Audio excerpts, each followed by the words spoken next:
This podcast is brought to you with limited interruption by Rudy Luther Toyota. Whether looking for an exciting brand new Toyota, a certified pre-owned vehicle, or getting quality routine maintenance and service for your vehicle, Rudy Luther Toyota is the place to go. Rudy Luther Toyota, the southeast corner of 394 and 169 in Golden Valley. Subscribe to the podcast Beyond Politics. They host some of the biggest names and smartest minds. Beyond Politics is from a former Democratic congressman who helped ignite Barack Obama's campaign and a former campaign manager and political columnist. They go beyond the usual chatter on politics, news, science, and books. It's politics and everything beyond. On Beyond Politics, subscribe wherever you get your podcast.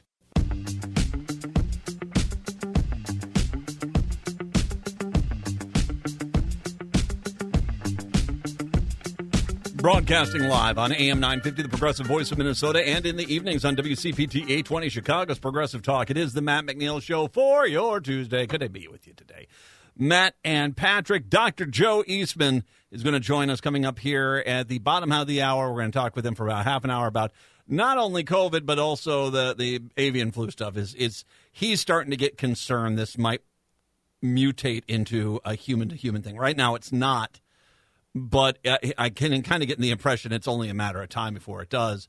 The 4 o'clock hour, we've got Patrick Coolican joining us from the Minnesota Reformer to talk about some of the stories with them. Patrick, how are we today? Doing well. Unfortunately, I am not as cool as Patrick Coolican, other than my name. Well, that's false advertising, actually. Let's before you feel bad about yourself, I've talked to Mr. Coolican. Actually, Patrick is very cool people, man. He is very good people. Always great insight. And Minnesota Reformer, like Heartland Signal, is just one of these great news outlets out there that is giving you news that really everyone else is ignoring. Did you see Ted Lieu today? I don't know. Did you see that press conference? Rupar put it out. I did not see that yet. Lieu comes on out and he goes, hey, by the way, just in case you missed it, all the Epstein files were released. And if you missed it, Donald Trump's name's all over them. Donald Trump was on planes with Epstein and young girls going out to his place. He was on special calls. He was there. There are photos. His name's all over the place. And yet you guys have not even asked him a question about that, which is remarkable that all this was released and showed that indeed Trump was somewhat involved with Jeffrey Epstein and no fallout whatsoever. You know, it's just frustrating watching their reaction to it on the right. Is basically they've decided who's on the list. The people they want to be on the list are on it. The people they don't want to be on the list are on it. They're kind of like, well, Trump said he didn't even know him. It's like saying, you know, Bill Clinton and Babe Ruth. Like, why are you even mentioning them in the same sentence? Because they had no connection to each other whatsoever. Yeah, they're the same group of people, this MAGA right that says, we're here to protect kids. Well, I got a guy that needs to be investigated. Well, not him. He was just doing community outreach. Oh, there you go. 952-946-6205. So I want to start off today with tone. How about we say it like this? I want to start off today with tone. Democrats, here is where we are going wrong with this, because there's a panic, and there is no rational response to this. Everything's at, ah! And yet we need to tone it down. We do. We need to tone it down a little bit, because whereas both sides have very of the Biden v. not Biden argument, you know, they have the right to speak. It's the tone which is driving a wedge between the Democrats. And let me start by talking about the you know, to the people who are pro-Biden, like myself. I am very pragmatic here. Once again, yesterday, if you listened to the show yesterday, I took a lot of time to break down why really it's probably only Joe Biden. I mean, Kamala Harris could be the presidential nominee, but there's still a legitimate question on whether or not she would even appear on all 50 state ballots. And with that Supreme Court, and these you know, gerrymandered Republican state Supreme Courts, I do not think that there's any doubt that there at least is one or two states that she wouldn't even be allowed to be on. And to give you an idea of how bad that would be, take the most liberal states like a Vermont or Hawaii, where they generally, it's the Republicans don't even run candidates in those states. If they had to do a write-in campaign in Vermont, she would lose, and she would lose badly. If they had to do a write-in campaign in Hawaii, and these are overwhelmingly Democratic areas, she would lose. Write-in campaigns don't work. You just cannot get the momentum to be able to offset the rest of the ballot. So, yeah, that matters. And especially if it's a state like Nevada or Georgia or something like that where they need those states, well, that matters. Now, that being said, I also brought up yesterday the money issue. That the fact that unless it's Kamala Harris at the top of the ticket, there is no one else in the Democratic Party. I mean, everyone else in the Democratic Party would start at $0. And that is not, at this point with 4 months, is it 4 months? July to August, September, October to November. Yeah, it's less than 4 months. You can't start at 0. So it can't, this is not me being, arguing against him. I think Gretchen Whitmer is great. I think Governor Walz is great. I think Pete Buttigieg is fantastic. I like Gavin Newsom. I think there are some great guys out there. It would be a mistake to go with them because they would be so far behind on the financial element that it would make it useless. It would. So, and lately, by the way, there have been some, polls, and once again, polls are, but they are showing that, Kamala is actually polling a few points lower than Joe Biden. Joe Biden is generally is right now your best bet.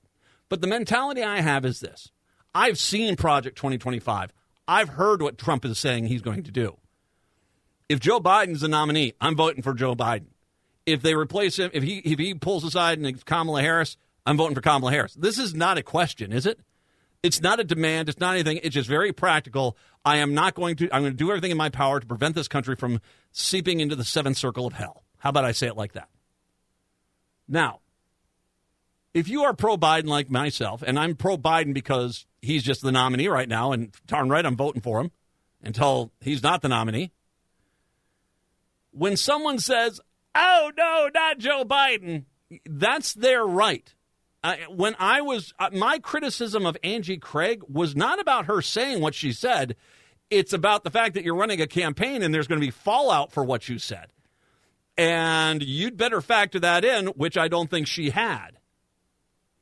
And so there is nothing wrong, though, with stating your opinion. You're not happy with Joe Biden's age. God bless you. All my best. That's your right to be that way. And if you're pro-Biden and you hear someone who's saying this, make sure you listen to the tone. As long as it's not panicky, just, allow them to have their opinion. And I'll get to the question we're going to ask at the end of it, okay? At the end of this little thing, there's going to be a question we're going to put forward, okay? If you are an anti-Biden person, here is something I want to point out to you. The vast majority of you right now, this is how the conversation goes. The first thing is it's like, I can't believe the Democrats with Joe Biden. He's the worst candidate ever. Ah! That's what you say. That's what you're saying. Now, you can't be surprised that everyone else in the Democratic Party is like looking at you and going, what? You do realize he's the nominee for president right now, right? And if you basically just kind of look at it, because you're setting off a lot of alarm bells. You anti-Biden people are setting off a lot of alarm bells. Not because you have a right to be upset about something or not like a candidate, but your tone is not one of, okay, we've got to win this no matter what. I wish we had a better candidate, but we don't. I'm going to vote, but we still have to win this at any cost. Your tone is abandon ship, use children as flotation devices, push the elderly over and walk on them, that sort of thing. It's way over the top. And the second someone like myself comes at you and says, hey, by the way, your tone's a little bit, I don't know, out there. How dare you tell me to get in line? How dare you, Matt McNeil? How dare you tell me to get in line? I'm not telling you to get in line. I'm telling you sound like a driveling idiot. You sound like you're panicking. You sound like you're giving up. Sounds like you just want to sit the next 4 months in a fetal position on the floor. I'm not for that. I'm not for scaring people for scaring people's sake. And that's what you seem to be about. And so tone is something we have to kind of understand has consequences. Now, once again, people who are pro-Biden, once again, you can say, hey, you know what? I'm pro-Biden. But if they decide that Biden's going to get replaced by Kamala Harris, I'm going to be Kamala Harris. You can say that. That doesn't betray Joe Biden at all. As a matter of fact, I highly doubt they're going to replace Joe Biden at this point.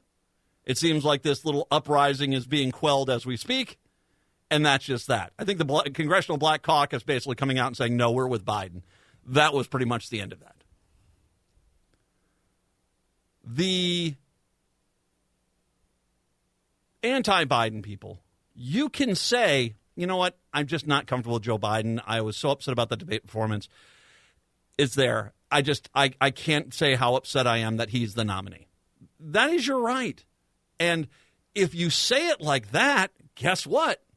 No one really should be upset about how you say it. When you say it, well, guess what? A lot of people are like, what are you saying, man? And just because we hear you screaming at DEFCON 1 and you are like, why are you questioning me? You're telling me I have to get in line. I'm not telling you have to get in line at all. As a matter of fact, this brings me to my point. You have a lot of Republicans out there who are pretending to be the anti-Biden screamers, all right? If you ask them or you get them to a point saying, by the way, you do understand you're going to vote Democrat no matter who, right? Because I can completely get that. It's like Joe Biden's not my first choice. I don't like him. But at the end of the day, I've seen what Project 2025 is about. I've seen what Donald Trump's about. By all means, I am 100% on voting for the Democrats. That's just that. I get that. I can get that.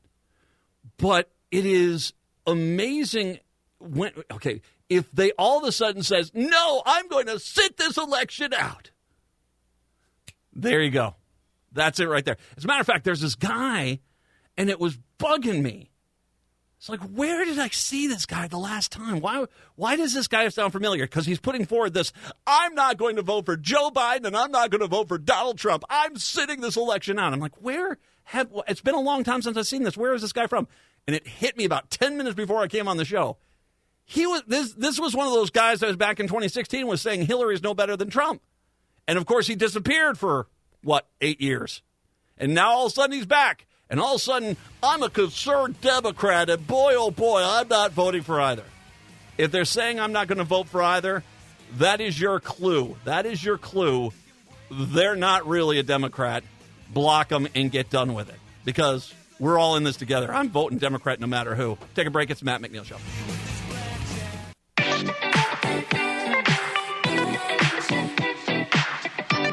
Hey, Daddy, when you gonna stop playing? It's the Matt McNeil Show here on your Tuesday, 952-946-6205, 952-946-6205. So it is important here, and I think Slate has this out here. I mean, Project 2025, if you haven't been paying attention, is basically his totalitarian authoritarian manifesto. This is the Republicans. Okay. Republicans realized somewhere around after Reagan's first term that the generations that were coming in after them, Generation X, the Millennials, and Generation Z, generally could not stand the Republicans. Sure, it's not an absolute. You don't paint with the wide brush, but they don't do that well in those groups. The groups that basically kept them in power particularly ended at the baby boomers, and that is that is how they've been able to ride power. So since the second term of Reagan, they have embraced a policy of limiting how people vote, gerrymandering districts, voter roll purges, basically limiting time and access to vote, kind of making it harder to vote in many cases. Having a legal ID. This is a case. They've done this because by restricting people's rights to vote, they have been able, as a minority ideal, to stay somewhat relative and at times in the majority. So yeah, it's pretty bad. I mean, it's been pretty bad. But they've gotten to the point where they can't hold it back anymore. Even with their obscene money advantages, they cannot hold this back any longer. So what do? Well, now it's kind of one of those things where they're trying to scrap the entire concept of elections.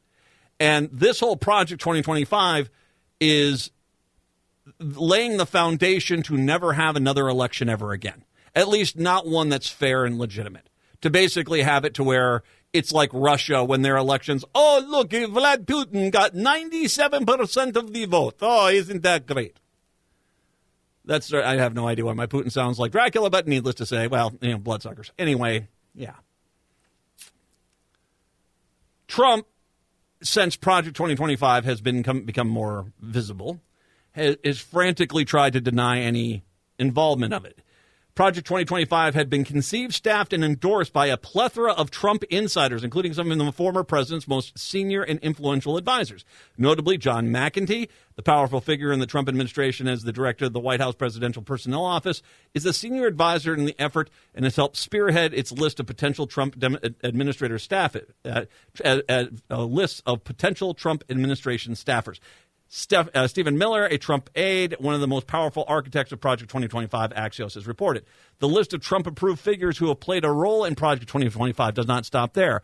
Ben Carson, Trump's ex-secretary of Housing and Urban Development. Peter Navarro, the White House trade advisor under Trump. Russ Vought, the director of the management and budget under Trump. Vought is yet another central player in the former president's orbit. He drafted a key chapter in 2025 and is now the policy director for the committee writing the Republican National Committee's policy platform. And there are many other lower-profile Trump advisors involved in Project 2025, as it's been discussed. Meanwhile, Trump's super PAC, Make America Great Again, has been running ads promoting the website called Trump Project 2025, and figures like Miller and Trump's press secretary, Carolyn Leavitt, have previously appeared on online advertising promoting Project 2025. So, no, this is Trump.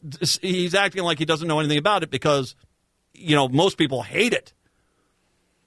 But yet this is something that this is going to be put into place day one. He gets into office. This is what's going to be put into place. Project 2025. This is their plan to basically forego elections because they can't win them anymore and become a totalitarian government with which they say goes. And they're keeping religions on board with this by promising the Christian faiths, the Christian faiths of deportation of Muslims and forced religious indoctrination in schools. So there you go. I want to talk about I'm going to take some time over the next few weeks to actually talk about specific elements of Project 2025 and make you sure you understand the unbelievable changes that will happen to this country and the crimes against humanity that will happen in this country if this comes to fruition. I'll start with one of the more offensive ones, and that's the internment camp idea.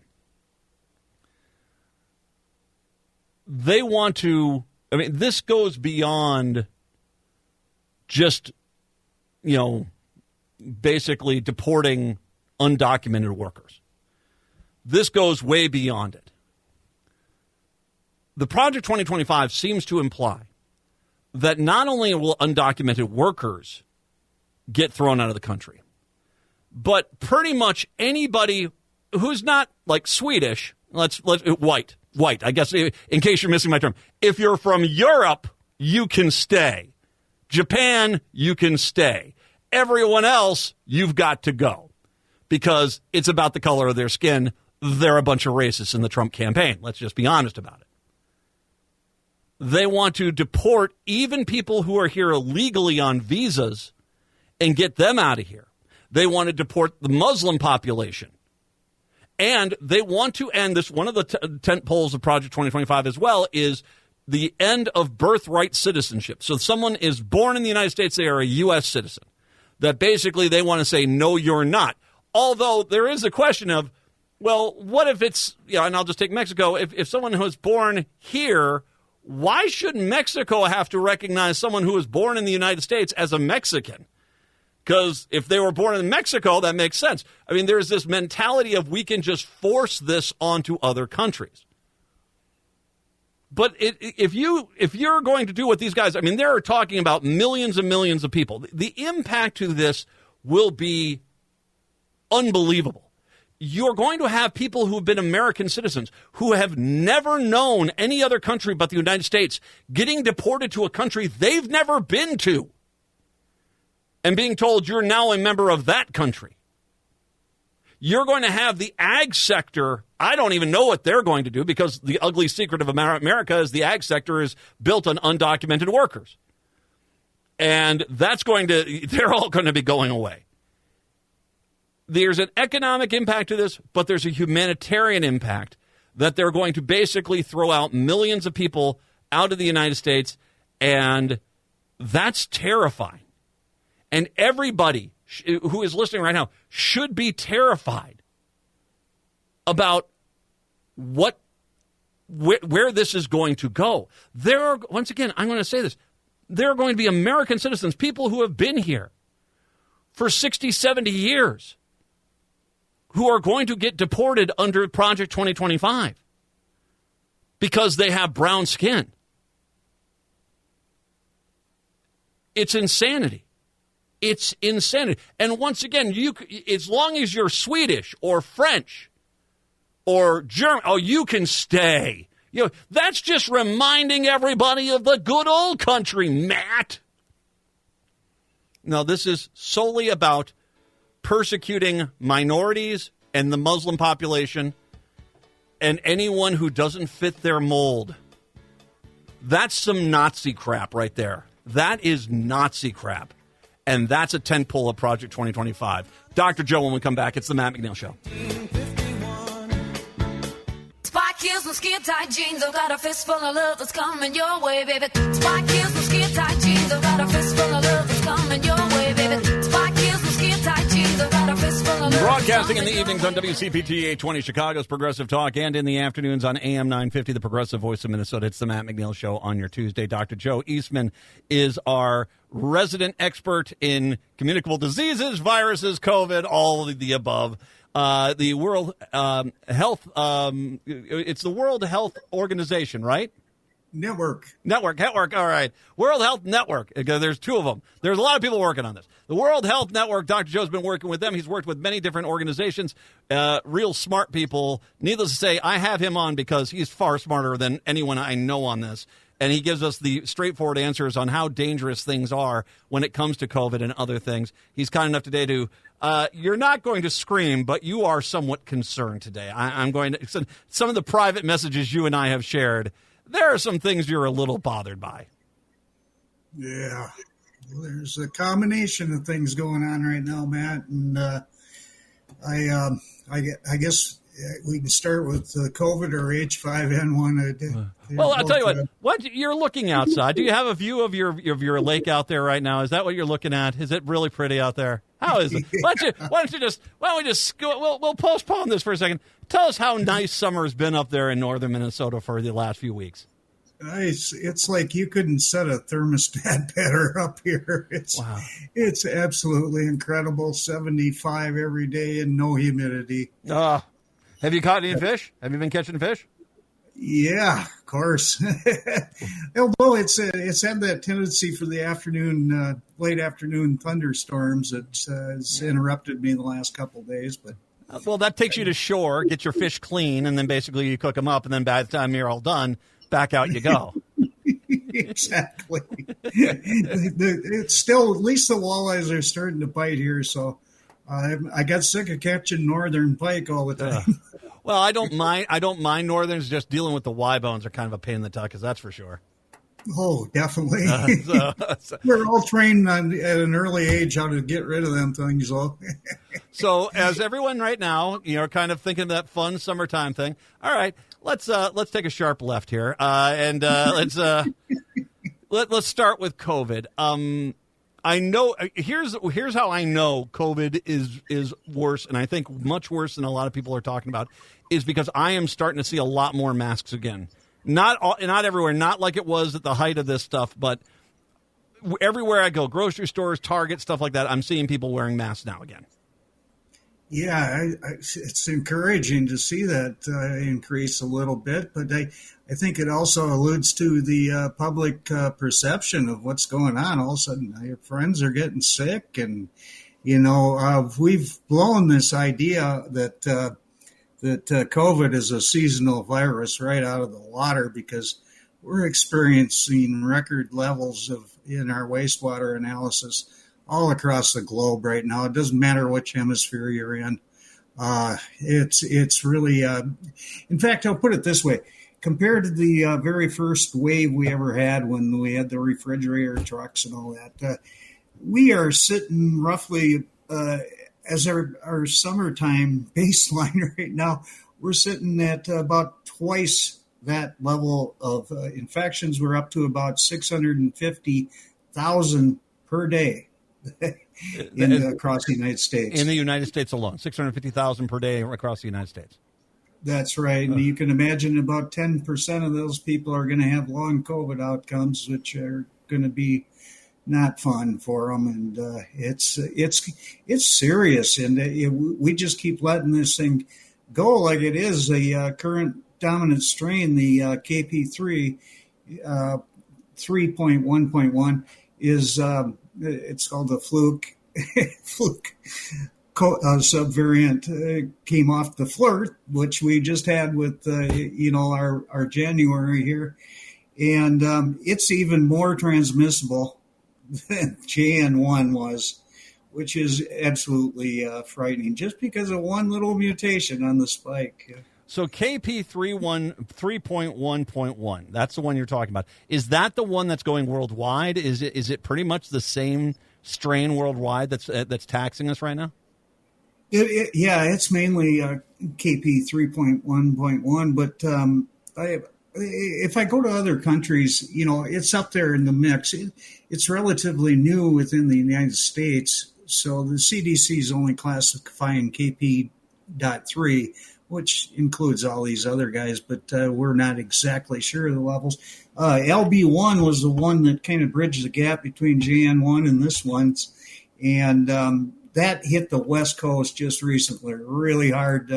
California was experiencing record wastewater levels that they'd never seen before. And and I keep looking at other countries, and it's the same darn thing everywhere I look. There's very few that are trending downward. And by this, after Labor Day, towards the end of September, my model is showing roughly 1.1 or 800,000 to 1.1 million in new infections per day in the United States, and that should be our peak. But beyond that, that's the scary thing, is it only drops down to about 800,000 new infections a day instead of precipitously dropping to even lower levels like we're accustomed to. So I want to go over a few theories and your thoughts on them in regards to why this is not a. I mean, we can criticize the White House, we can criticize the CDC, we can criticize the news media a lot, but I want to kind of just go to the base people here. And is it a situation where are most people getting asymptomatic symptoms with this so they don't even realize it? Or is it a case where people are just getting used to being sick and they just don't, it's like, oh yeah, I've got a little sniffle, I'm not really worried about it. Is that kind of the outcome here, is that the fact that this has been with us so long, people are just getting used to having cold symptoms or minor cold symptoms? Yeah, it's partially a combination of both, but the most recent estimates, I would put the asymptomatic rate up around 60%. Generally, most of us agree it's between 40 and 60%. So That is a real big problem. And that's how viruses evolve, man. They figure this stuff out. They can't kill us off. They got to keep replicating somehow, and this is their way. And I don't know if you've read yesterday's newsletter, but I really got to get this point across to people. This is not a respiratory virus like the influenza.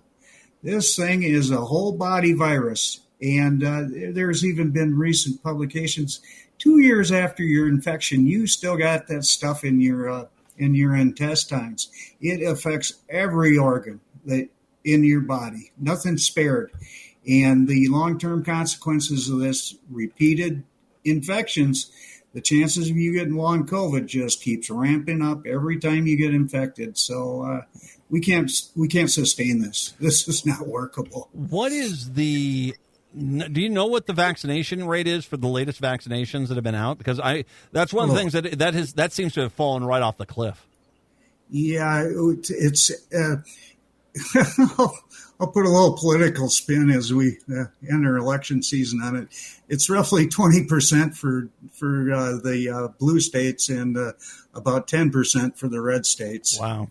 So overall 15%, which is just woeful.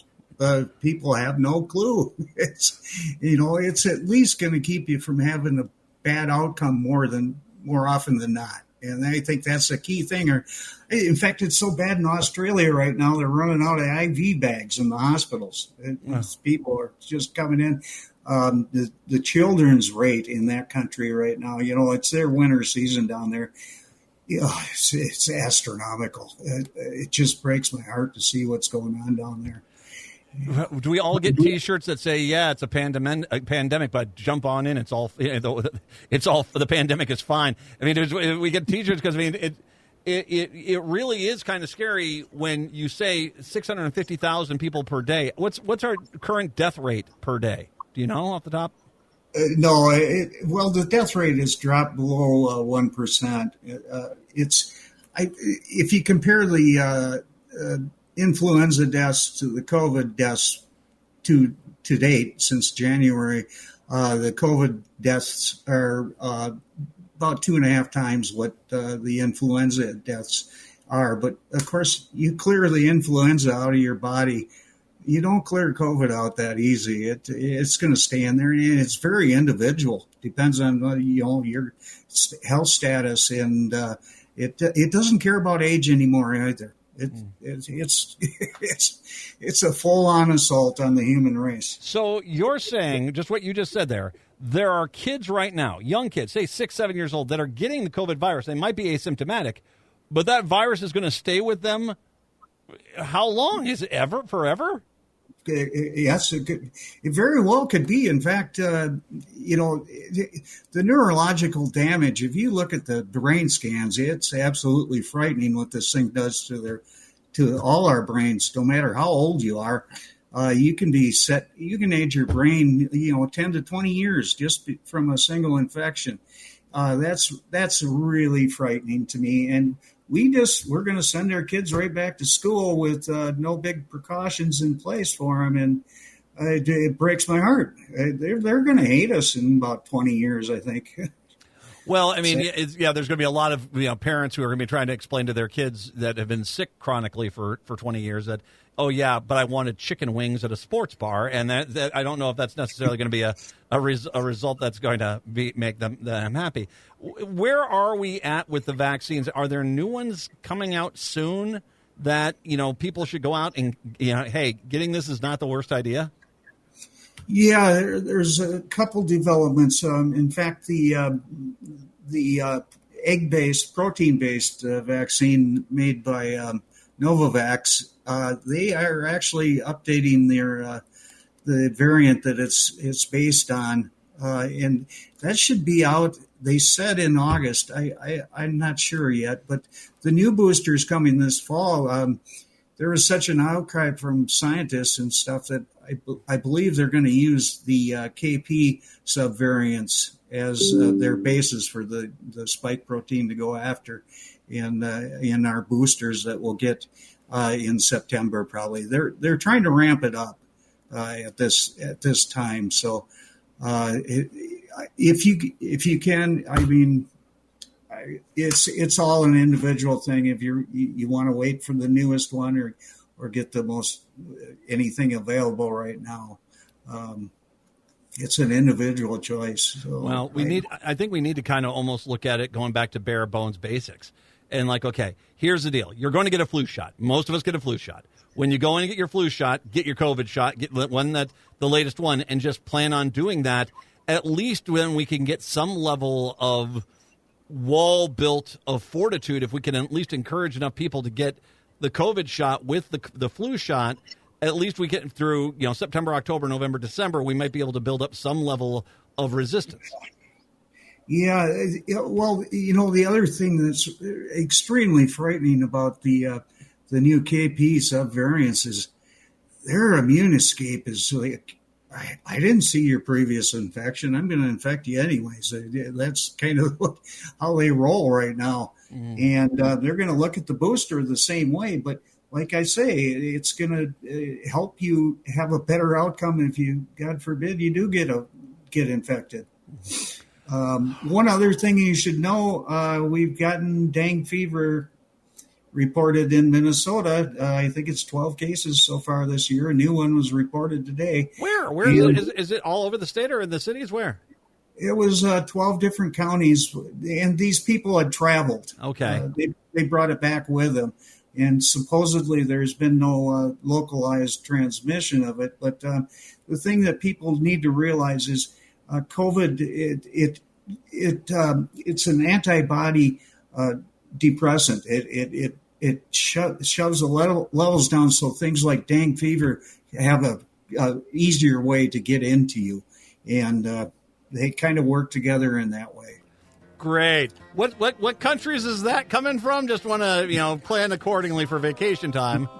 Yeah, tropics used to be, but because of climate change, we got it in Florida, Texas. Well, good. Let's put some ice cream on that Sunday, huh? A little whipped cream for us, Dr. Joe. We're going to come on back in the ever terrifying topic of avian flu. We got to talk about that because that one's going to have a decent chance of being able to jump human to human before too much longer. Dr. Joe Eastman, kind enough to join us. It is the Matt McNeil Show here on your Tuesday. The place where I was born in.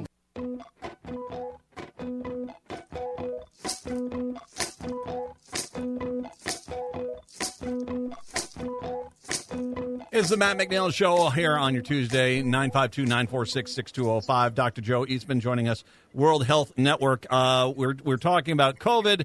The avian flu, fifth case showed up over the 4th of July weekend in Colorado. Once again, went from birds into mammals. It's in mammals, including the cattle supply. It's in the poultry supply of this country.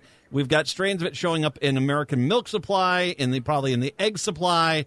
And now it's jumping from the cows, particularly, it sounds like it's all from cows, to the workers in these dairy, in cow production facilities and dairy facilities, that they are the ones that are getting it. But it's still, as of right now, it's still going animal to human, right? As far as we know, yes. A new study just came out, and this was absolutely fascinating. It's very important. There's the receptor binding sites that the virus uses, and in the birds, they're all linked to sialic acid, which are basic sugars and things like that. And the thing was just fascinating about this, fascinating to a nerd like me, I guess, was the fact that with the new mutations that it's went through, it's finding a site in the upper respiratory tract of humans that is very prevalent. We all got a lot of these sites. They're called alpha 2,6 linked sites, whereas just the avian flu is the alpha 2,3 linked site. So that's different sites. So what this does is it opens up a whole new pathway into humans in terms of infecting us and reproducing within us. So This is it's making baby steps towards human-to-human transmission, and it is airborne transmitted between ferrets, for example, which we often use to study viruses and their effects on the whole organism. So, a while back, you had said for this to jump to a point where it was going to go to humans, and it was going to go to human contact. It was about 5 steps it would have to go through. This thing you described about the acids and how it's found a new place to come in humans, is that a full step, or is that like a half a step within one of the steps? I mean, how what? It's a partial, exactly. A partial step, okay. But we have surmised it might have made the first step. In fact, today the USDA APHIS office finally released all the sequences dating back to, I believe, December. All of us scientists have been crying for so darn long, and they finally get them out today. And we have no idea how many people have really been infected. They were watching a bunch of people, but it's all under kind of an opaque layer that, you need to be transparent or people aren't going to trust you. That's the way I look at it. And they haven't really, there has been zero in the way of mass testing, correct? Right. The CDC did give Pfizer the go-ahead to start producing the vaccine. And if I may, I will point out why that could be very important.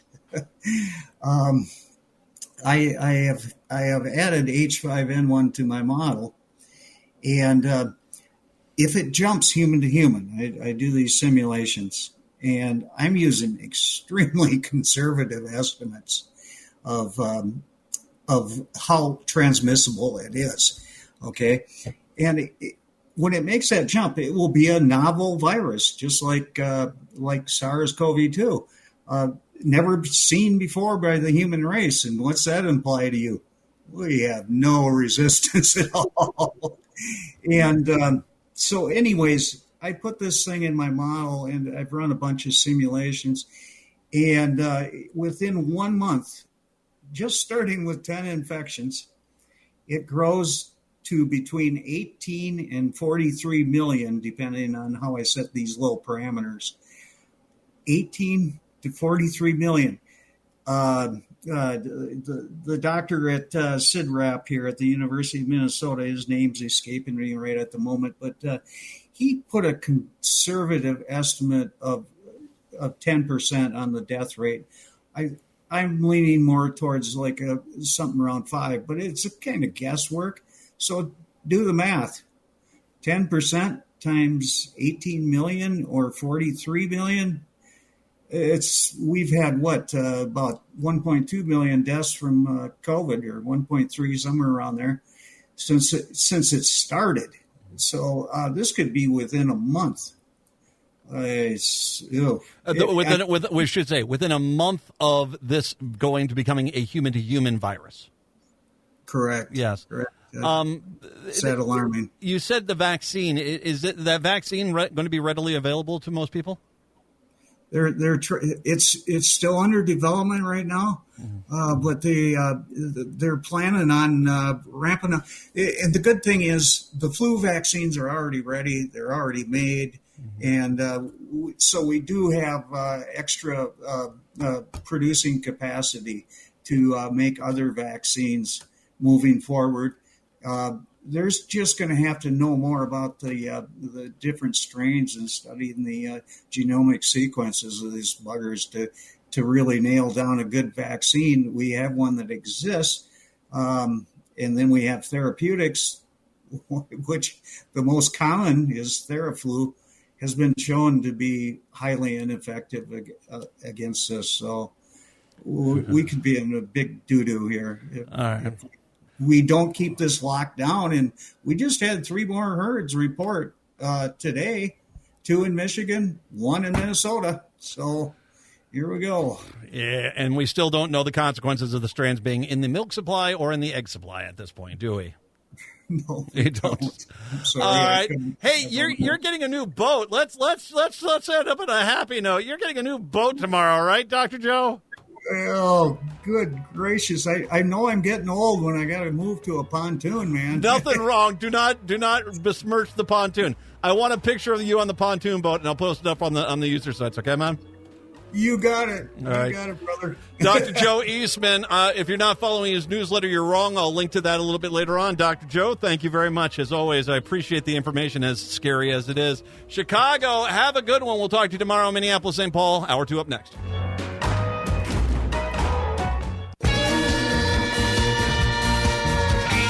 Hour number 2 of the show here on your Tuesday. Matt and Patrick and Brett Johnson joining us in studio here today. Hi, Brett. How are we today? Hey, you doing good? How about you? I'm okay. I've gone through. We have just been released to us the brand new list of foods at the Minnesota State Fair. And Patrick, by all means, feel free. Have you seen the list, Patrick, as well? I have one comment about a particular item. I'll and let you go first. We'll let you take the stage. Well, this is the one I'm sure that everybody is wondering about. I know it. The deep fried ranch dressing. Okay. I'm looking at a picture of it right now. It's okay. All we're talking about is ranch dressing in like a deep fried shell. So you eat it, and it's going to be hot ranch dressing. There's nothing in there but ranch dressing. I said this to Jason DeRuscio, of course, writes for Minnesota Monthly, is on another radio station. He and I were going back and forth, and he's like, "Oh, are you a healthy eater?" I said, "No, I'm like a wild boar, a freaking trash eat, man. I go out there, I love this soup. This is outrageous for outrageous sake. You know what I mean? It's just it doesn't seem to have any merit. It's deep fried ranch, and it's stuff like this that gives states like Minnesota a bad rep. I'm sorry. I'm not a big fan of this. Yeah, that's one of those things where you just eat it to say, I had the experience of eating this when there's nothing there. I'm not going to go for it. There's Hmong Union Kitchen out there, which is actually one of the best restaurants in this freaking city when it's open during the state fair. And that gets drowned out because every news thing is, did you see that there's deep fried ranch sauce out there? Oh, my God. Like we're all just, 900 pounds putting them down like Pez. God. How many, I mean, that's serious, by the way, and this is one of them. Deep fried ranch dressing is at Lulu's Public House. I think that's the place up by the market, up in the kind of, I think it's up by there. What is the ratio of people just heave-hoeing after one of these things? I mean, there's going to be some people. When I look at the deep fried pickle with cream cheese in it as the healthy option, for God's sake, something is wrong with us at this point. God, would you eat that? No. That's going to be a no for me. I mean, what's the point? Are you trying to appeal to Wisconsin? Yeah. Wisconsin's going to be lined up across the border into Hudson for these damn things. Patrick, will you eat one of those? I have to admit I am tempted to try one. I will buy it. You are our test. You remember when we were talking with Dr. Joe about ferrets and we testified? You are our ferret. We are going to use you to test the deep fried ranch dressing. I'm going to pay for it. I want to see if you survive, okay? All right. We'll have to see. Let's go to things that are not so obnoxious on this list. How about you tell me a few of the ones you like? All right, a few that caught my eye. I got the Cookie Butter Crunch mini donuts. Liking those. Okay. Yeah. I here's my one thing about that. Mini donuts are already really good. Mm-hmm. I just especially if it's like really sweet. You know when you go into the grandstand and they got that unicorn thing that they do there, I'm like, I don't want to eat that just because I can already tell it's like, I can feel the sweetness in my teeth, That would be my one concern about that. I would still go for them, though. Okay. When I went through my list, this is pretty much about as unhealthy as you can get on many of these. I have the PB bacon cakes on there. You're not getting a lot of nutritional value. The PB bacon cakes, where was that one? You got to find that on there. Here. I'll find it here. You keep. What's another one you have on your list? I have the Wrangler waffle burger because that caught my eye since they are going to be using the actual patty melt sauce from the Texas-based Whataburger restaurants. So that has my attention. So I'm probably hit that one up as well when I go. Yeah, definitely going to need to be doing some cardio that day. Yeah, no kidding. Yeah. Okay, I've got to find the. All right, so the one. Okay, I see the PB bacon cake. Yeah, here we go. Thick-cut bacon dipped in pancake batter, grilled and topped with peanut butter, whipped cream, grape jelly, and banana chips. All right. What? No, okay. I'll let you be the guinea pig on that one. I will be the guinea pig on that one, yes. One new food I'm excited about, the one new food is the Egyptian food. I like Egyptian food. And if it's like Egyptian street food, oh, man, I am all over that. And so that's going to be, and let me find what the name of the place is going to be. It's Kasharina Egyptian Cuisine. I'm looking forward to that. Here are the three that I liked. The top one, Hamlin Church Dining Hall, the Swedish soda sliders. Soda, S-O-T-A. Soda sliders. Oh, I had those on my list, too. Yeah, those. Yeah. Yeah. Cranberry wild rice meatballs formed in patties, paired with the dill Havarti cheese and red relish of beets, red onions, red peppers, lingonberries, and cranberries on a bun. That looks pretty darn tasty, man. Number two, another one on my list where, pardon me, as I'm scrolling through my briefs here. Oh, this seems to be more freaking controversial than I think it was going to be. I'm looking forward to the ham and pickle roll on a potato skin. I'm not eating your deep-fried bacon peanut butter monstrosity. I'm having healthy food with a ham and pickle roll on a potato skin. There is at some point a vegetable in there, I think. That's Route 66 Roadhouse Kitchen. I'm sorry, I think that will be really good. I do. I think it's going to be better than the pickle pizza. Because the pickle pizza. Remember pickle pizza a few years ago? That place up was over by the. Yeah, it's not ringing a bell for me. The education building. Gone that year. Yeah. No, it's out there still, and there's a line for it. Here's the deal. I don't mind it because this was part of that whole big pickle push they had a few years ago. The pickle uprising at the state fair. Here's my problem with it. If you're going to put it out there, at least have a decent pizza. And the pizza itself was really subpar, I thought. And so it didn't. I wasn't a really big fan of that one. But no, I'm sorry. Three fried potato skins filled with a blend of sour cream, cream cheese, chopped pickles, and ham, topped with potato crunch crumbles. Gluten friendly. Oh, see, we're getting maybe a little better with this. Yeah. All right. Here's actually another one too. I like that Union Moon Kitchen, which, like I said, for a few days, it's one of the best restaurants in town is out there. And if you're not in line by 10 a.m., pack a lunch yourself for that. Purple sticky rice, grilled purple sticky rice. Purple sticky rice, which is delicious, grilled over an open flame until crunchy, then topped with a choice of shredded mung, beef jerky, or pickled mushrooms, garnished with fresh herbs, and finished with Union Mung. This was Union Mung Kitchen's crunchy chili aioli. It's gluten-free, vegetarian option available out there. Reminder to yourself, if you go to Mung Union Kitchen and you want hot sauce, that is the real freaking deal. Do not think you can just, this is going to be Minnesota spicy. That is, you better have a drink ready to go. And the fact that they're by the Leinenkugel stand, I think it's a pretty smart move by them. But are you speaking from firsthand experience of making this mistake? I love Asian spice, and I like hot.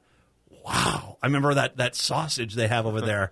That was like, okay, okay, we're going. This is we're going to town here, aren't we? So, there's more than a few here that I'm looking at it. There's, some of them just look a little kind of pedestrian.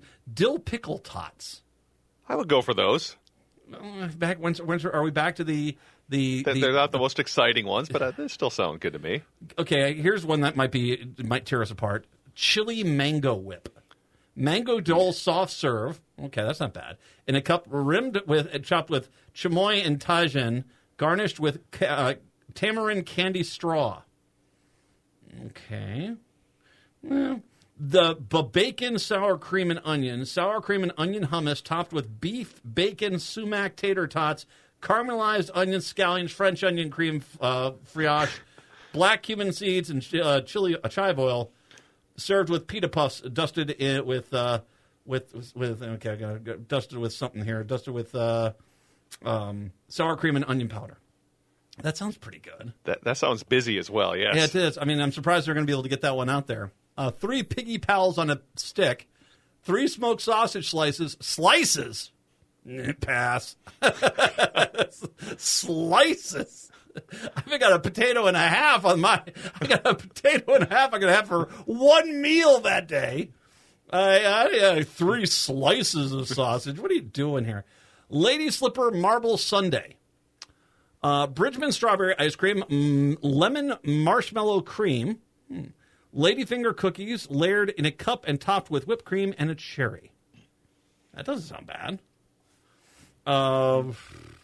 It's okay. I'm gonna nixtamal and wild rice bowl with wasabi and bison meatballs and sweet potato dumplings. The rise of Native American cuisine, I think, is one of the best things that's ever happened to this state. I think that's fantastic. I bet that one's going to be busy. Savory eclairs? Savory eclairs? No, I don't know if I want that one. The Swedish ice cream sundae. Vanilla ice cream covered in lingonberry jam, sprinkled with Swedish ginger cookie crumble and garnished with a ginger cookie heart. Okay.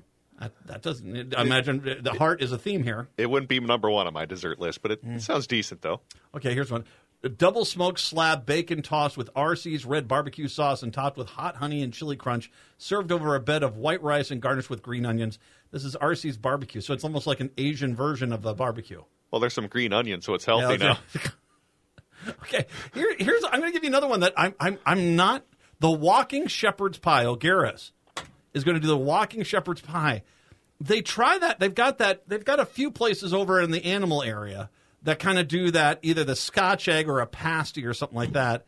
I don't know, man. I'm not. I mean, it looks like a pasty. I'm not against a pasty, but I don't want my heart broken again, man. Not on the pasties, no. I'm going to go for that. Don't be playing with my heart pasties. I know it doesn't look all that exciting, but I think the turkey Cristo caught my eye as all right. well. Minnesota-made Texas toast. Really? Okay. Can we just call it Minnesota toast at this point?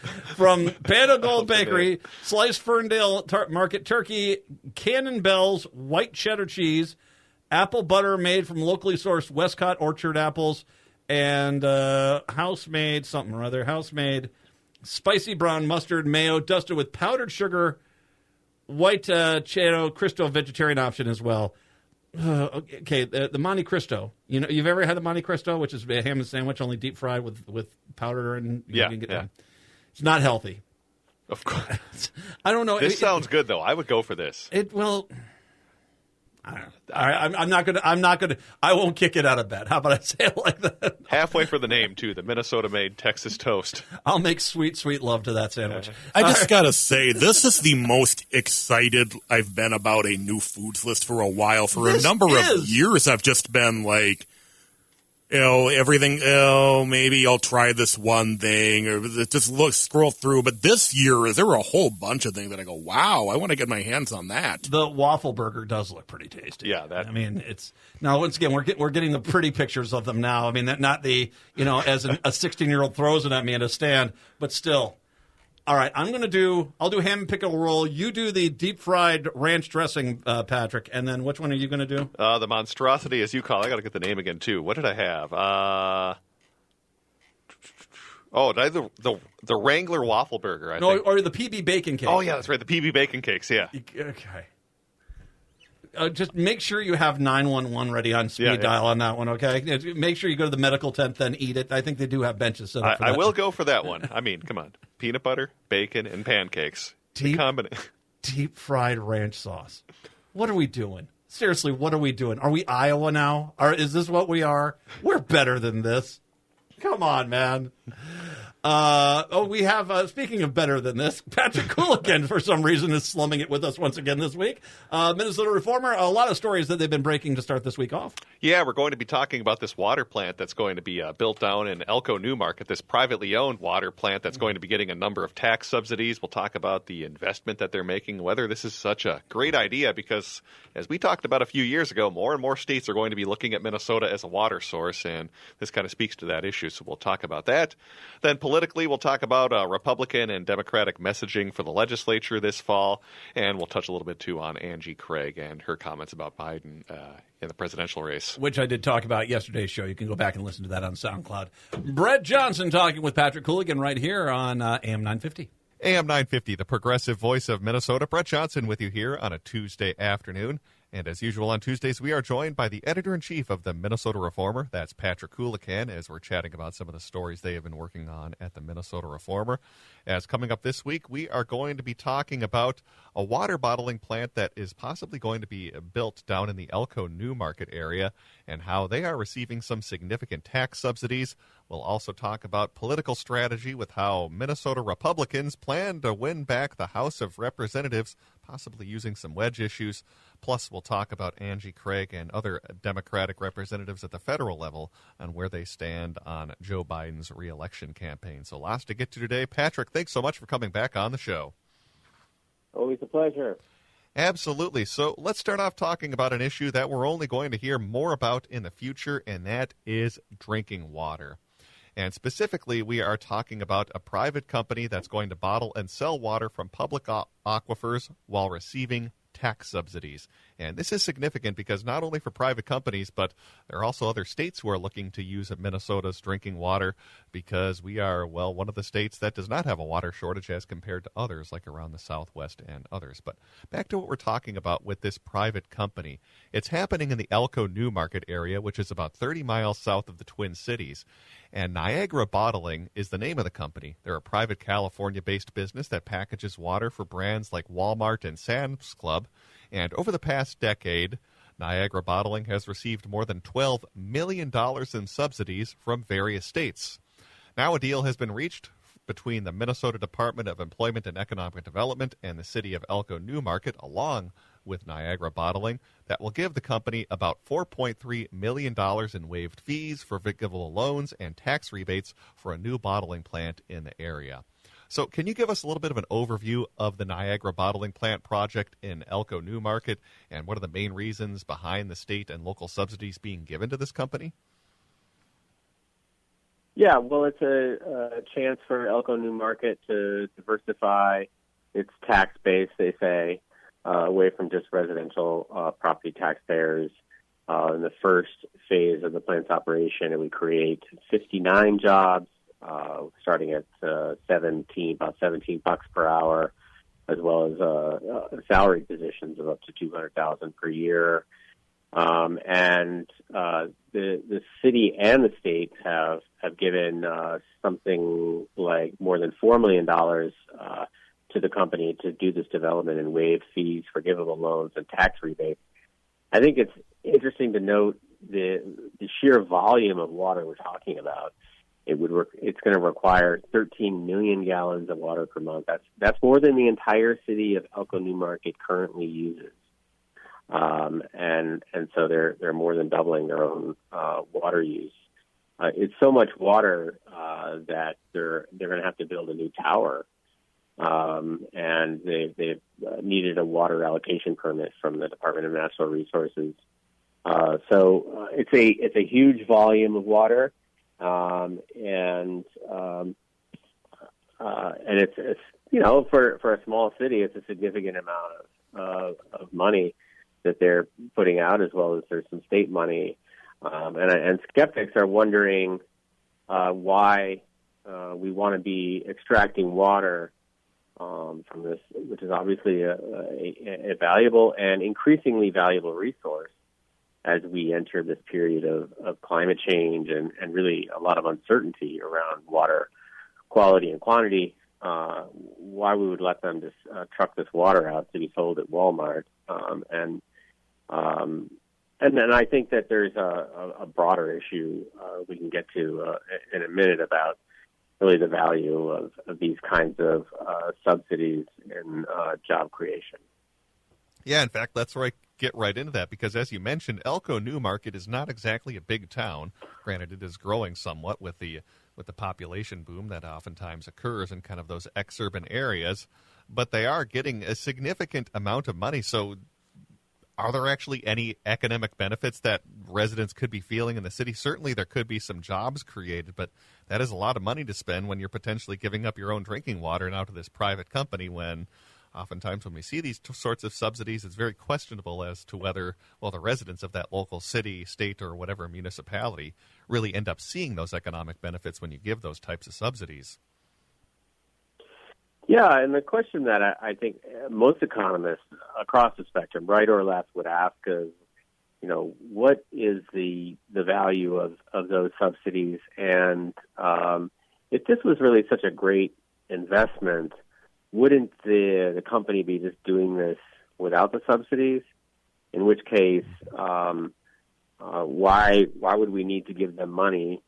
Again, this private California company, or let's presume that that the plant will only happen. This thing will only happen with state and local money. In that case, the business ought to be so essential to our well-being that it is worthy of this kind of subsidy. And as far as I'm concerned, bottled water is not only not essential to our well-being; it's actually detrimental. It's really exploded the use of plastics, which of course we're really now grappling with worldwide, both the effects on the environment and also on human health. So I'm really baffled as to this use of public money to subsidize a private California company to pump water out of the ground at a significant rate and put it into plastic bottles. And then there's also this concern that I read in your reporting, and that has to do that as part of the permitting process, the DNR and local officials ended up stress testing the city's water system, pumping water from the wells at maximum capacity to study the potential effects of increased usage on the system that would, happen if this water plant ends up getting built. So during the tests, though, some residents reported cloudy water and increased I'm going to not be able to pronounce the word. Manganese. Manganese. Thank you for bailing me out on that one. Yeah, they tested some higher levels on these, and I guess my question would be, wouldn't this be a problem that the DNR would be flagging, saying this might not be such a great project? Because I would be very concerned if I'm a local resident and they perform this test and all of a sudden we're seeing cloudy water, because that's something that would obviously happen on a permanent basis potentially if this plant gets built. Sure. I mean, water quality is absolutely essential to human health, and we're becoming much more familiar with that in recent decades and really years, just the last few years.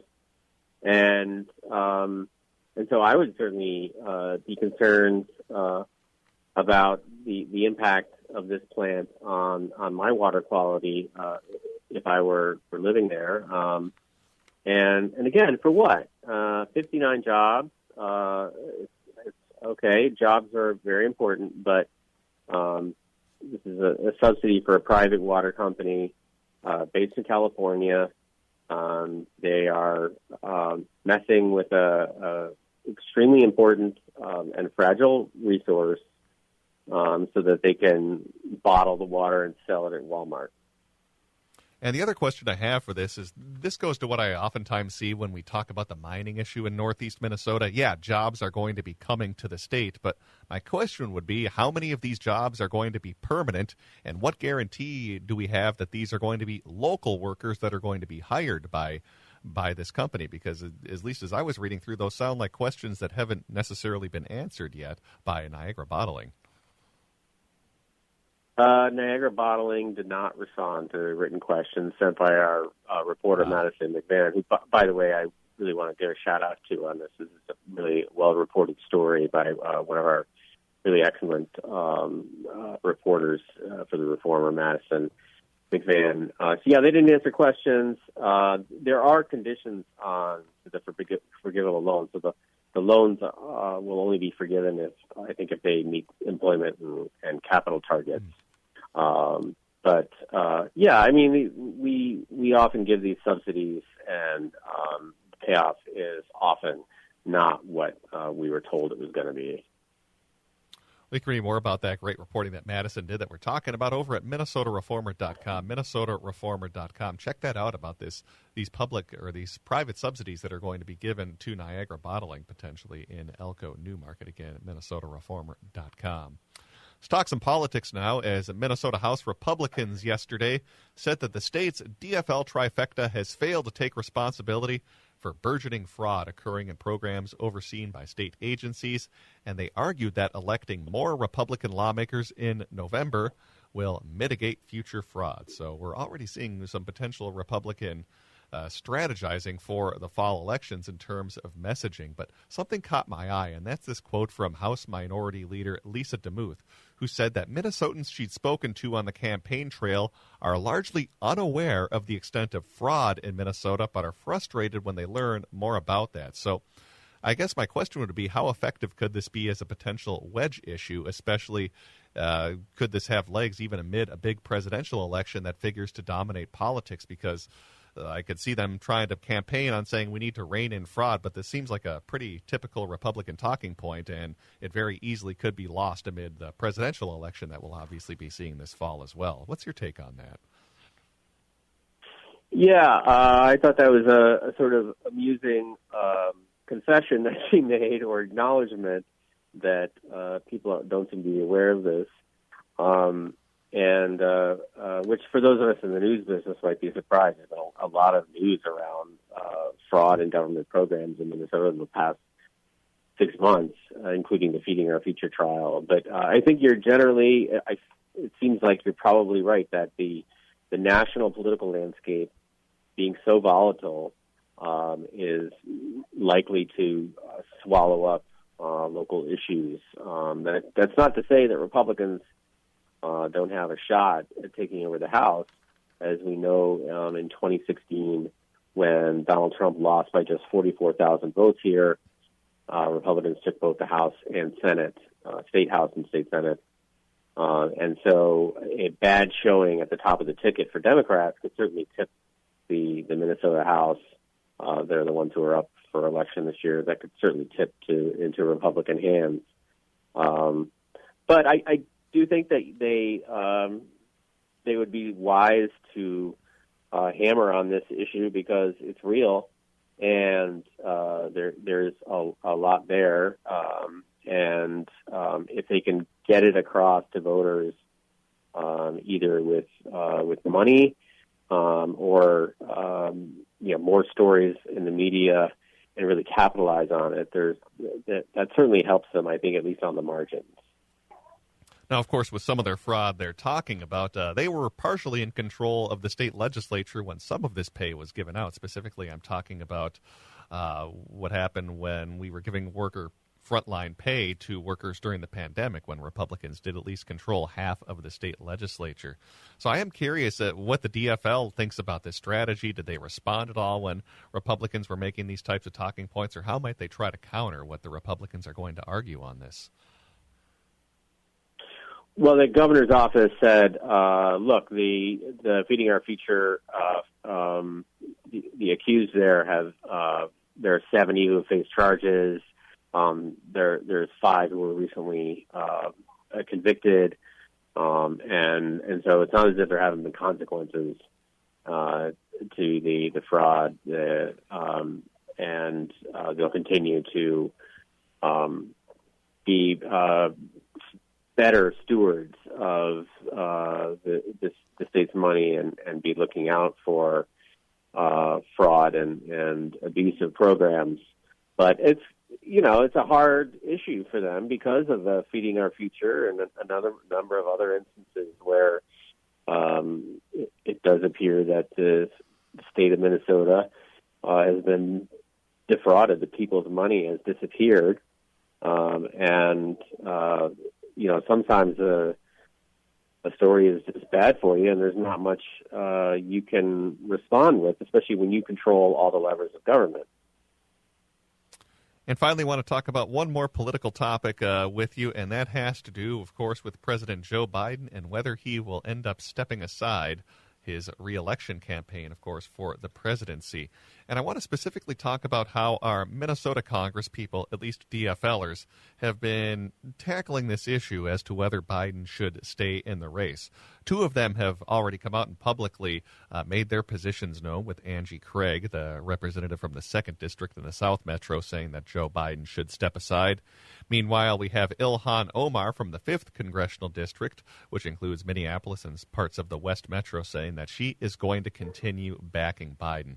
So I'm curious what your take on this is, Patrick, because I wonder if what they could be saying in private versus public, there could be some differences, or if you get a sense hearing from any of our elected DFLers on what their positions are as to whether Biden should stay in the race. Well, Congresswoman Angie Craig has always shown a tendency toward being kind of half step ahead of where she needs to be politically, where she thinks she needs to be based on the contours of her district. She just seems to have a pretty good read on her district because she's been running these close races since 2016. And so if you remember in 2021, much to the anger and disappointment of anti-police activists in Minneapolis, she came out against the the initiative that would have put management of the department into the hands of city council. And despite that anger and disappointment from some of the progressive activists in Minneapolis, you saw other Democratic elected officials follow her, and I think that again here, she feels like she has the pulse of her district, and so she's getting out in front of this. Now, and I don't mean to question the sincerity of her statement, but it just so happens that her belief in this instance probably matches the district well. And so I think that was her strategy, again, to get out in front of it. Other Democrats their districts are different. They're hearing different things from their constituents. And I think that's worth noting here, that there's a lot of Democratic rank and file voters who are saying, well, we had a primary. We did this. We voted for him.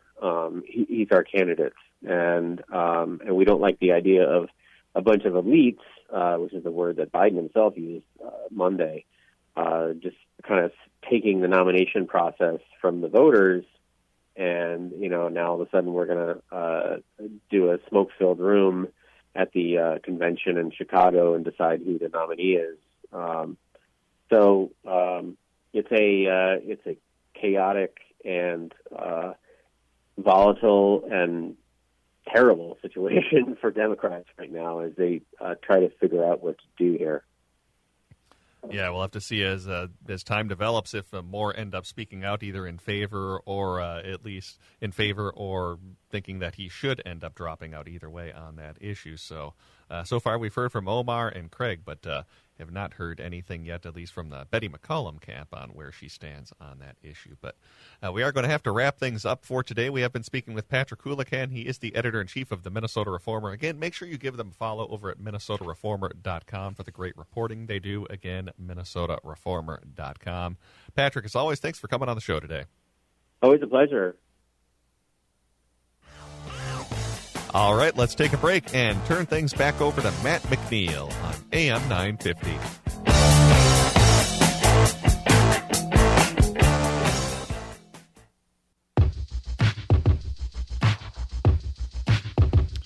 Man, I spent the entire time looking at the rest of these foods. Blazing Greek bites, deep-fried bites made from a blend of chickpeas, tomato, roasted red pepper, scallions, and cayenne pepper, served with a side of roasted red pepper hummus. You know one thing about Matt McNeil, I love it Greek. Sorry. Patrick, I do have a message to you from Bill Corbett, our good friend from Riff Tracks, who is going to be doing a live show coming up here at the State Theater on Saturday, July 27th. He says, in regards to deep-fried ranch sauce, oh, dear God, not in a million years. More for me. All right. I'm going to get Bill on next week. I'm going to get Bill on the air. It's good people for sure. 952-946-6205, 952-946-6205 is the phone number. A few big stories here. You know what? I'm going to start with the story out of Rochester, because we talked about this. Okay, so do you remember a few weeks ago, there was a crash at the mall down there in Rochester, and by all accounts, it sounded like the vehicle that caused the crash was the State Patrol vehicle.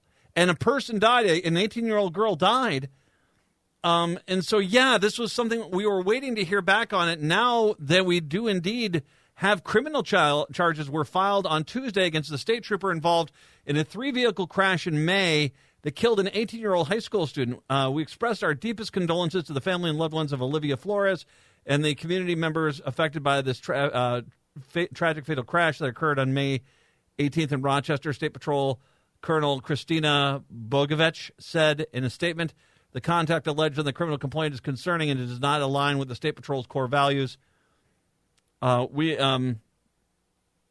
State Trooper Shane Roper was charged with second-degree manslaughter and criminal vehicular homicide related to the death of the victim, Olivia Flores of Owatonna. Several other charges of criminal vehicle operation were filed against Roper related to 5 others who were injured in the crash. The investigation by the Olmsted County Attorney's Office revealed that Roper was traveling at 83 miles per hour with his lights and siren off when he approached a busy intersection near the Apache Mall.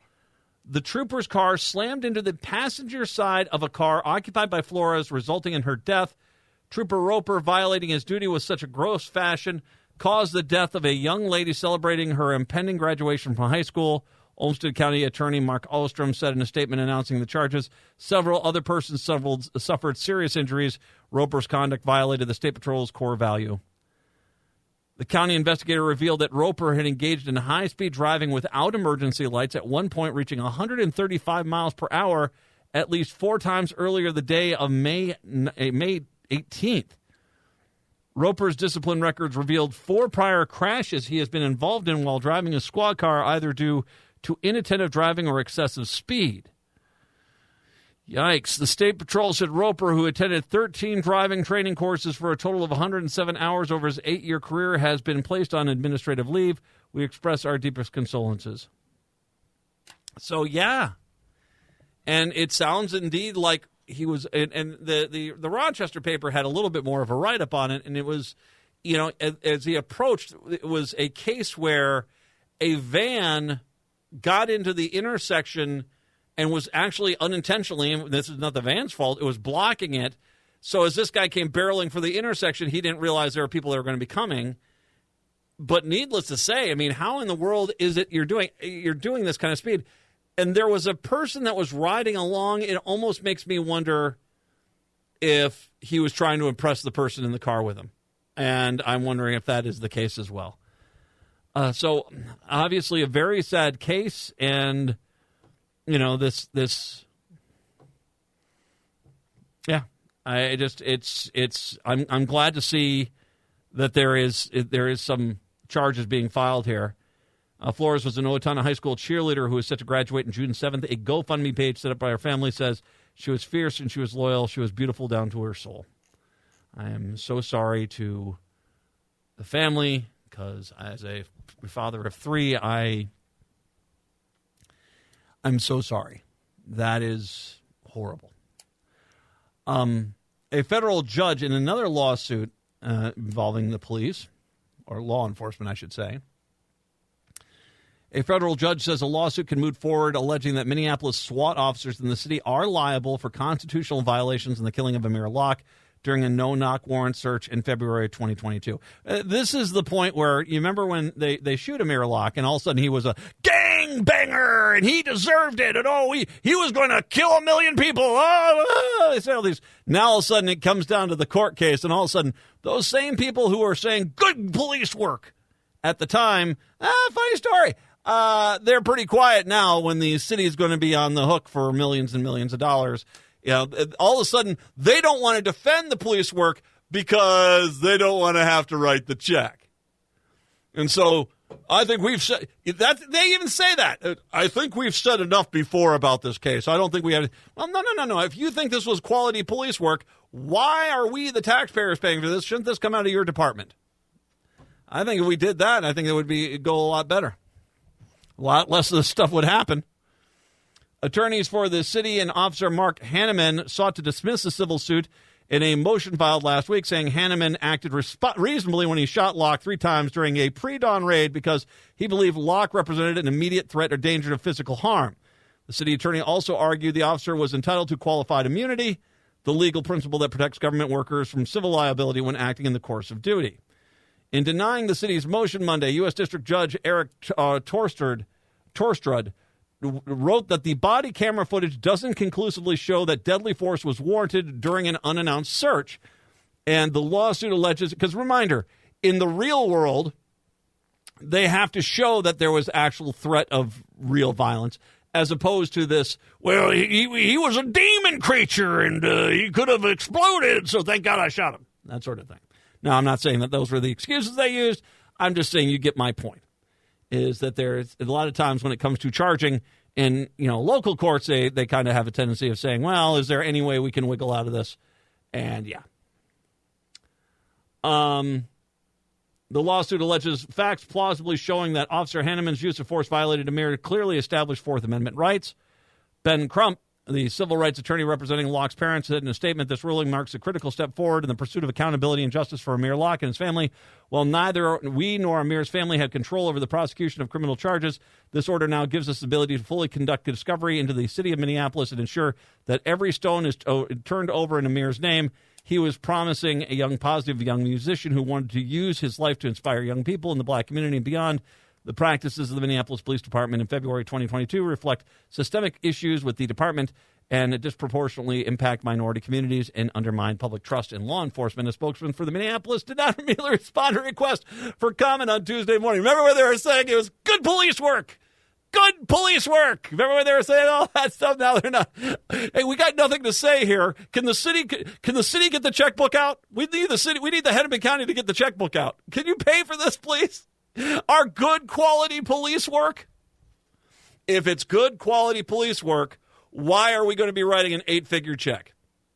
Seriously, that's just a basic question. And why the hell the media in this town doesn't ask the police that question? Well, if it's such a good police work, why in the world are we writing 8-figure checks? And like I said, I've talked about this before. It's like the police will argue, well, you should have taken it to court. And then all of a sudden it becomes a 9-figure check. And then all of a sudden it's like, well, you should have settled. At no point did they say, well, clearly the fact that we're writing such large checks points to your police work not being so good. But we don't have anything to say now. My guess is they're frantically saying, give us a number. Hanneman and the Minneapolis SWAT team stormed the Bolero Flats apartment building downtown on February 2nd in search of evidence related to a St. Paul homicide investigation. An officer's body camera recording showed police quietly unlocking the apartment door with a key before barging inside yelling, "Search warrant!" As Locke lay under a blanket on the couch. When the officer kicked the couch, Locke stirred, emerged holding a pistol in his right hand. Hanneman fired 3 times, hitting Locke in the face, chest, and arm. If you're hitting him in the face, you're hitting him in the chest, you're trying to kill him. Let's just be honest. There's no trying to disarm him. There's no trying to, it's just, you're trying to kill him. The killing of Locke, a black man, brought renewed scrutiny to the practice of no-knock warrants, but those permit police to enter a residence without announcing themselves intended to high-risk searches. In this case, St. Paul police had originally asked for a standard warrant, but the Minneapolis SWAT team insisted to be a no-knock operation. Reminder, Minneapolis police, the Minneapolis courts would not allow them to get a no-knock warrant, so they went and got one from St. Paul, if I remember correctly. Locke, a DoorDash delivery driver and aspiring rapper who legally possessed the gun. Hey, the NRA doesn't give a rat's ass about him. Does not care. Was not the subject of the cert warrant and had no criminal record. But that didn't stop them from character assassinating him. It didn't stop him from acting like he was a gangbanger. Didn't stop them from accusing him of deserving to get an instantaneous death penalty at the hands of Minneapolis SWAT.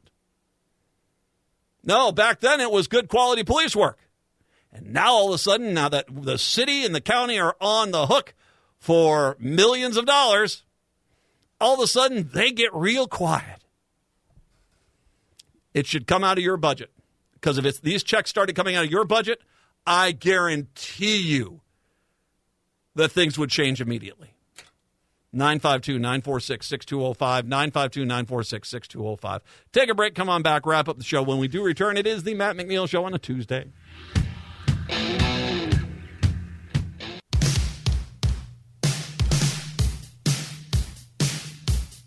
AM 950, the progressive voice of Minnesota, the Matt McNeil Show.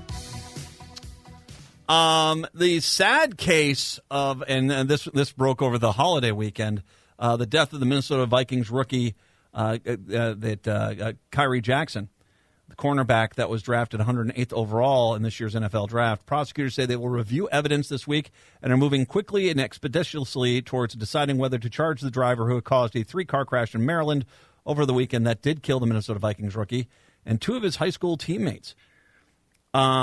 Jackson died in the wreck shortly after 3:10 a.m. Saturday in the Washington, D.C. suburb of Upper Marlboro.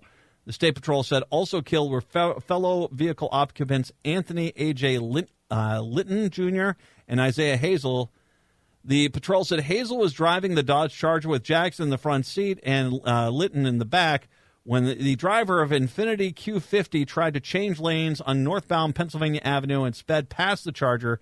The Q50, then driven by 23-year-old Corey Imani Klingman, struck the Charger and sent it sliding off the road, hitting tree stumps, according to the patrol. Klingman also hit a Chevy Impala, the patrol said. Neither Klingman nor her 2 passengers were hurt. The Impala's driver also escaped injury. The patrol said the investigators believe alcohol may be a contributing circumstance in the crash. Denise Douglas, a spokeswoman for the Prince George County State Attorney's Office, told the Star Tribune on Monday that prosecutors are definitely moving quickly and expeditiously towards deciding whether to charge Klingman in connection with her role in the crash, as early evidentiary review has been scheduled for this week.